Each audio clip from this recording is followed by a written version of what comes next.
Hello, everyone. If you're watching this, I am currently on my way to my father. They're in the California Bay Area. I will, by proxy, be away from my computer for the next 10 days or so. Rest assured, I'll still have things ready to go for you all to enjoy by then. And, and even though I'm gonna be making some pivot in September creatively, I will still be doing an occasional putting videos like this on a whenever I feel like it basis. So, with that in mind, I thought I would talk about like a Pokemon animated short that has finally gotten official English dub, and a quite entertaining one at that. So let's talk about the Pokétoon short film, The Chansey Chase. So let's begin. The short centers around a young woman named Meg who is sent to the Safari Zone by her mother, and she stays with the new warden, which is her uncle, a gruff kind of character type who looks a bit like a humanized version of Gutsman and from Mega Man. And I, I'm not doing that meme. I did not care for that show growing up, man. However, for a part of the reason why he's in such a sour mood, with his face being almost as serious as his partner Mischief, is because a Chansey inside the park has taken his hat, which, on top of having a clover leaf on it, that also belonged to one of the previous wardens, his late grandfather. I mean, there, at least that seems to be an implication. It's not clear whether or not he is with the ancestors simply retired, but either way, Grandpa's written in the past tense. Hence, Meg also has like a bad case of allergies brought on by Pokemon moves, the spores, whereas of the Hobbit line. I think Joshua might like that one, and in particular the Rage Powder, also causing trouble among the other parts of the park. Even Dratini, which I have often searched for ages, used to back in the day, he is paralyzed, and despite Bosley's he's he's rough patch otherwise, he's Chansey is around with the heel bell, and also kind of really like how the way they pet Chansey here very much it's kind of like a Looney Tunes esque rubber physics mean where they're able to use minimize to fit inside the hat, man.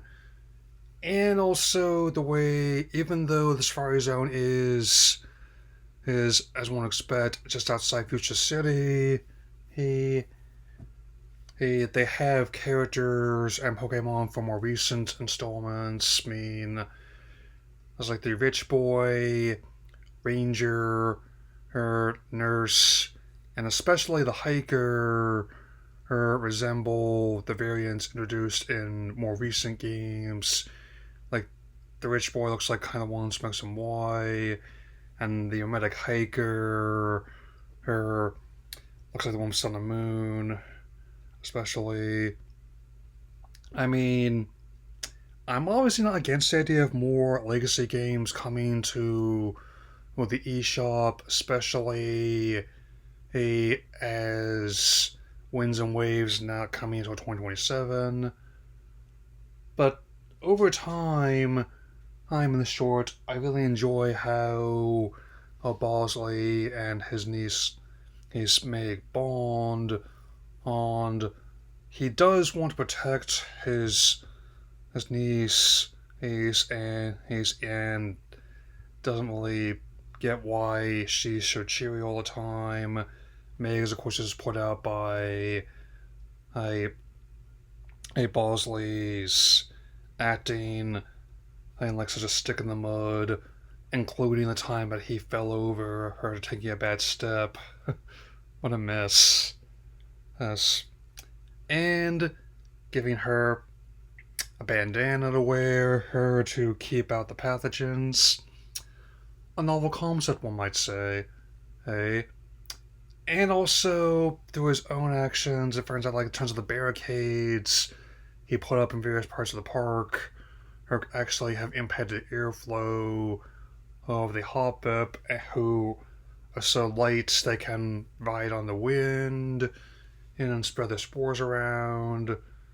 And not only does Chansey end up returning the hat, they do reconcile, and in the he he and once Megan sent home with a nice glow from all the time she spent in the sun. She even brings Chansey back with her, so much that fits in her pouch, but also takes up the entire their car, man. I'm gonna try to keep anything I might bring back from California, yeah, only like a few inches high at the most. Like, I don't expect I'll be getting any more amiibo this time. I'm, I'm, or I probably won't be going back to Nintendo SF on this visit, but I'll be having some other items I'll be seeking, and I may even find a new hat at the markets. It's for this costume I'm building. I mean, it's still work in progress, but I do have now like the layout in my head for that.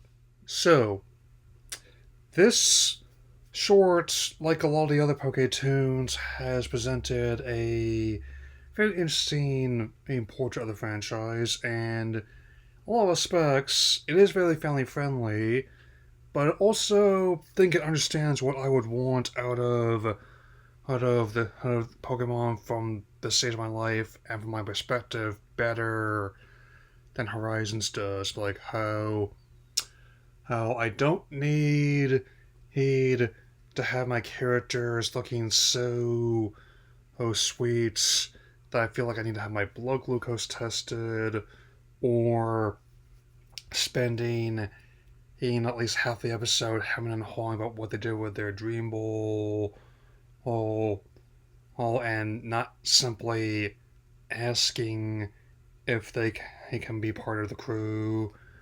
Who all I need is just like a simple slice of life story, which just happens to have a Chansey in a very fly hat, and I'm already liking like the that being one of the potential cosmetics in Winds and Waves, and even though it means to be seen what they will do with the Generation 10 anime, I could see them keeping elements of Horizons, even if I think the idea of that crew sticking around as long as you know who did is getting less and less likely with each passing day. That being the case, I definitely have plenty of videos coming your way, and some are much smaller in scale, and I'm definitely eager to see Kaido vs. Acme when I come back. Like, even though I don't think there'll be any theater trips this time around. I already saw Spider-Man again. I can wait for Super Troopers 3 to come online on Hulu. It would have been nice to see theatrically, but I'm good. Anyway, that'll be all for now, and I will definitely be back here after 24th, so I'll see you around then, and there'll be plenty more videos ready for that, so take care, and seek out all Pokemon.